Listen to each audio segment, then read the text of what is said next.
Hello and welcome to Dingoes Ate My Podcast Season 2. I'm Paul. And I'm Dave. And this week we're discussing the episode Expecting. This episode originally aired January 25th, 2000, attracting an audience of, oh crap, that's on the other page, an audience of 6.62 million viewers. I don't know why everybody tuned in for this one. Either fairly good advertising at the time, being like, oh man, something happening with an angel from either the previous episode or other thing, and just being like, huh, okay. Alrighty, so number one song in America this week, Dave. Any guesses? No, I think with last week it probably was sticking around, though the name escapes me. It is not What a Girl Wants. It is a song called I Knew I Loved You by Savage Garden. Huh. Well, Savage Garden. Yeah, not too surprising, I suppose. Alrighty, number one movie in America this week. Any guesses? Nothing immediately coming to mind. It was 10 at the time, so Yeah, I kind of doubt you saw this movie when you were 10. At least I really hope you didn't, if I remember this movie correctly. Anyway, it's a movie called Eye of the Beholder, which I think technically released in '99, but yeah, I wouldn't expect you to know it. Yeah, nothing coming to mind with that one. Alrighty, and for video games now, the next episode we have isn't until February 8th, so we have a couple of games to talk about. There is a... So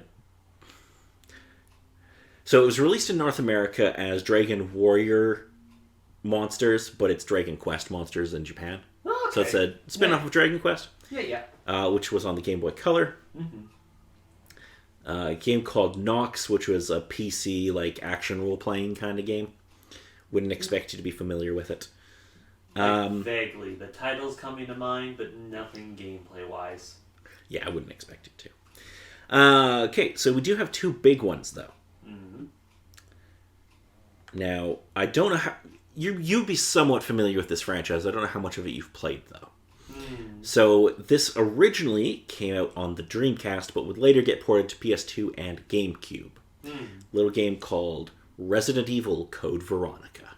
Ah, yes. It's a case of I was intrigued about it, and I watched walkthroughs and whatnot online, but tried to play the game, and Resident Evil tank controls. Have you ever played any of the Resident Evil games? Like, finished any of them? Tried, but never managed with any of the older ones. It wasn't until the more recent ones.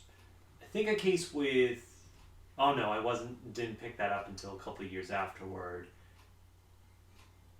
No, it is a case that I haven't actually managed to beat any of the specific Resident Evil games as of yet. Yeah, neither have I. I did start playing the remake of 2, but I haven't finished it yet. But also, the next day, so that was February 3rd. If you waited just one day for February 4th, you would have got the start of a massive franchise on PC. And would eventually spread out to consoles later. Dave, this game was a phenomenon and was one of the games that got a lot of people who you wouldn't expect to play games. Now I wouldn't be surprised, but nothing's immediately coming to my mind. It's The Sims. Ooh. One of those specific juggernauts. Yes. It's a game that everybody knows, and most people have probably played at least some version of The Sims. Yeah, at some point. It is a massive franchise, and it started here. Yes. Alrighty. So, Expecting. So we start off with Cordelia getting ready to go out for the evening when Angel startles her. She gets her lipstick all over her face, and it's quite funny. It's like, why do you have to be so quiet when you come into a room? Why don't you hum a tune or something like that? Let people know you're here. I don't hum. Angel's so good.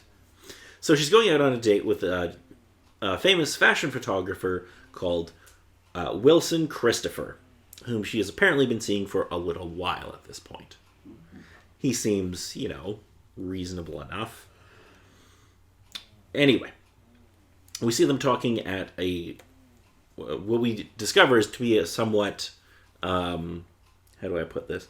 Difficult to get into nightclub because two of the friends that she went with are mentioning how hard it was to get into this club. Yeah, all the specific connections that one of them need to go through. Yes.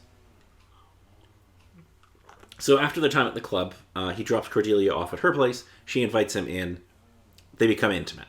Yes. She wakes up the next morning with a little bit of a surprise. She is very, very pregnant. Yeah. About to pop.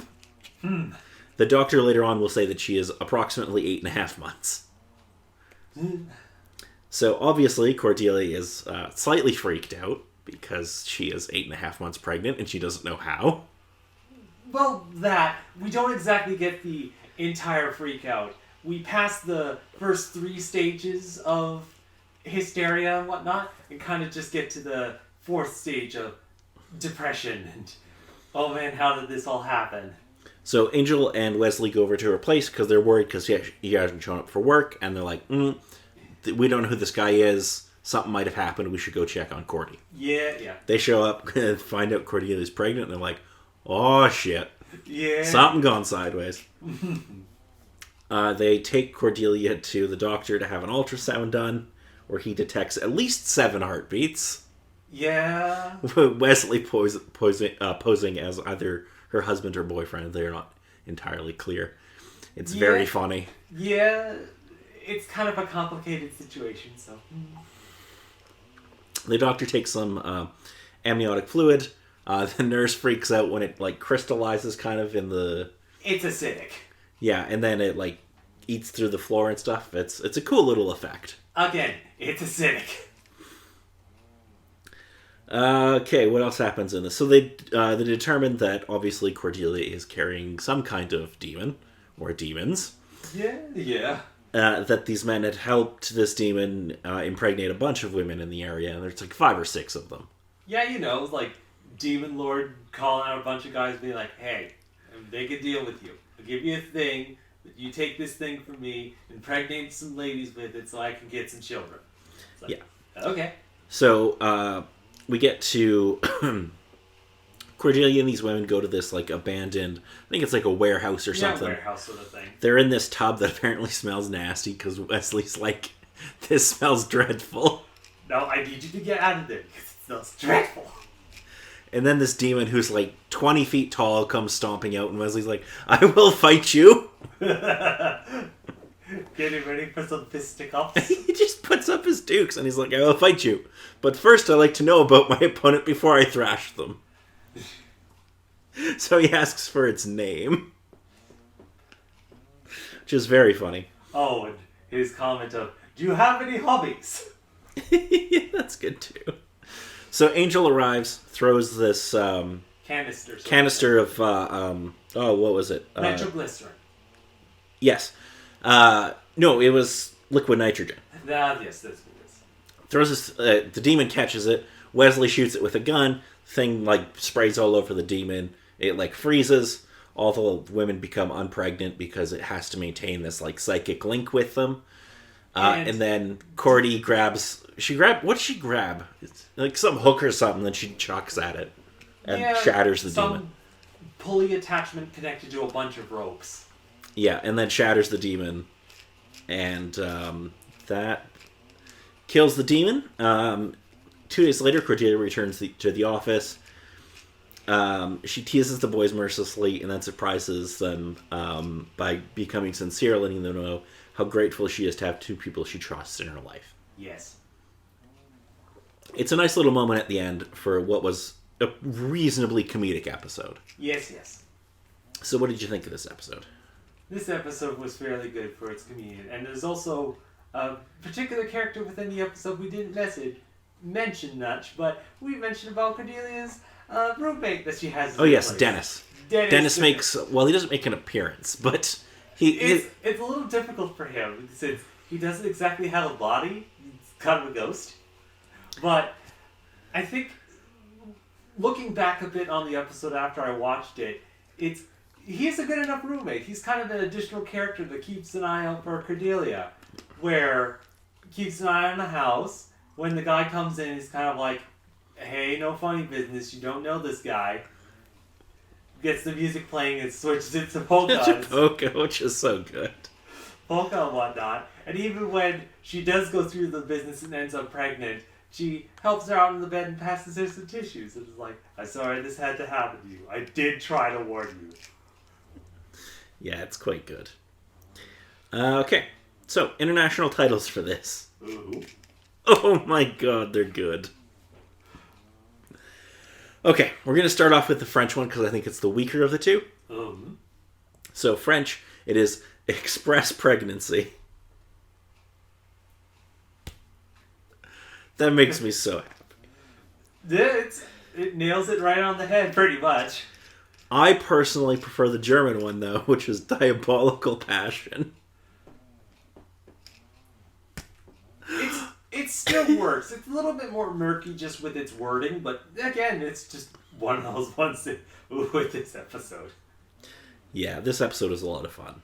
And it's good at, like, kind of bringing the team together a bit more, because we do have Wesley now. And, yeah, with that sort of stuff, with Angel working on his end for trying to figure out things, Wesley keeping an eye on Cordelia with things, and, oh, man, with Cordelia within this episode, with her concern of all that stuff happening, but then her switch with... Yeah, because the demon's becoming more powerful within her, and...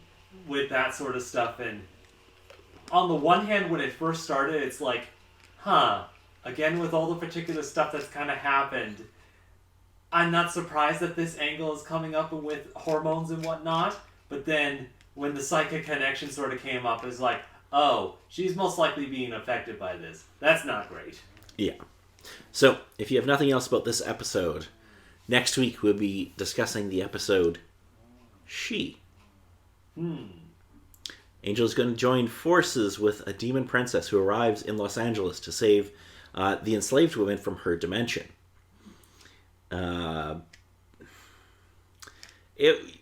Look, okay, this episode is going to try to make a point, and it's not going to be subtle, and...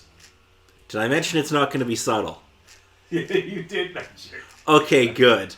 They're going to try to make a point, and it's not going to be subtle. I feel the need to say that again. Duly noted. But it sure will be an episode we will be watching. So until then, I'm Paul. And I'm Dave.